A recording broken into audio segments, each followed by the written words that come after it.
ఈ తెలంగాణ రాష్ట్రాన్ని భారతీయ జనతా పార్టీ మాయ మాటలతోని వంచి తెలంగాణను ఆక్రమించుకోవాలని చూస్తున్నారు.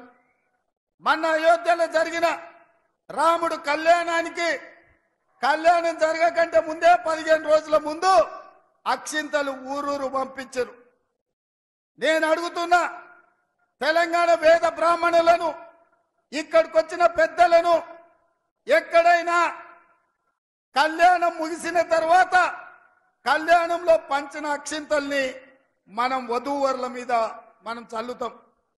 అక్కడ అయోధ్యలో రాముడు కళ్యాణం జరగకంటే ముందే 15 రోజుల ముందే అక్షింతలు ఊరూరా ఇంటింటికి ఇక్కడ బియ్యంలో పసుపు కలిపి అవి ఇంటింటికి పంపించిందంటే హిందూ సాంప్రదాయాలను అవమానించి హిందూ సాంప్రదాయాలను దెబ్బతీసే విధంగా కళ్యాణం జరగకుండానే అక్షింతలు పంచడం ద్వారా శ్రీరాముడిని అవమానించింది భారతీయ జనతా పార్టీ నాయకులు కాదా, బండి సంజయ్ కాదా అని నేను అడుగుతున్నా.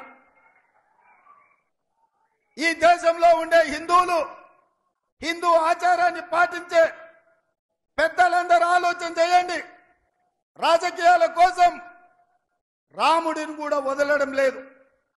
ఎవరు కాదయా, మనందరం రాముడి భక్తులం కాదా?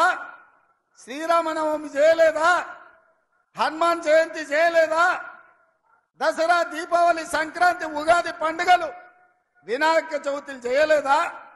బతుకమ్మలు ఆడలేదా? బోనం కుండలు ఎత్తలేదా? అంతెందుకు, మా సోదరులకు గుర్తు చేయదలుచుకున్న గ్రామ దేవతలైన పోచమ్మ, ఎల్లమ్మ, మైసమ్మకు కోడి కొయ్యలేదా? కళ్ళు పొయ్యలేదా? మనం కాదా హిందువులం? మనకంటే ఎవడైనా ఈ రాష్ట్రంలో, ఈ దేశంలో హిందువులు ఉన్నారా? ఈ వేదిక మీద ఉన్న మేము హిందువులం, కానీ హిందుత్వాన్ని ఓట్ల కోసం వ్యాపార వస్తువుగా మేము ఆడుకోము. అందుకే నేను చెప్పిన స్పష్టంగా, దేవుడు గుడిలో ఉండాలి, భక్తి గుండెల్లో ఉండాలి.